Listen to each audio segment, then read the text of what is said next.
things we have discovered, that's told me, in our first couple of days of driving around. The great outdoors is never going to catch on. Really, it's not going to catch on.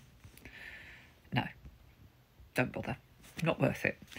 Number two, I can do a 3-point turn in a 6'6" lane, which is interesting because I nearly thought I'd ditched it.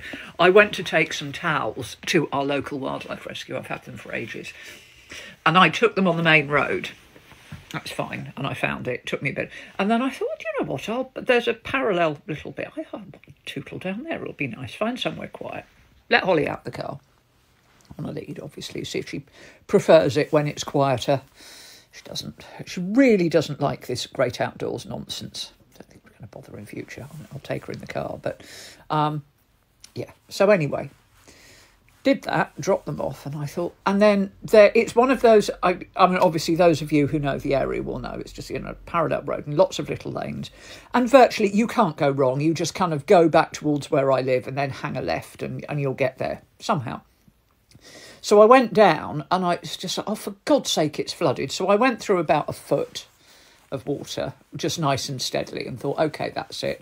Got round the corner and I'm just like, oh, for fuck's sake. Huge. I mean, it was a lot more. And I couldn't see how deep it was. And I thought, no, I can see I could get through, it's only about 8-10 inches there, but I can't see there. And the transit van comes up behind me. So I pulled over to let them go. And I thought, I'll just watch them go through and see how deep it gets.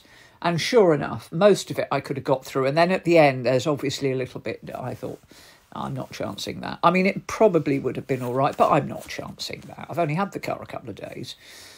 I thought, right. Well, so anyway, and of course, I forgot I pulled over. So, of course, I went to pull back and then realised that, in fact, I'd got myself into... And I'm pulling back and I think, oh, for God's sake, please don't tell me I'm just going to get myself stuck. Of course, I didn't. So anyway, I did it and it was fine. But of course, a couple of other cars come. And I said, please don't make me look like an idiot. Please don't get me stuck. But I did actually manage a 3-point turn. And then, of course, managed to get through. And it was completely dry. So, yes. However, there we go.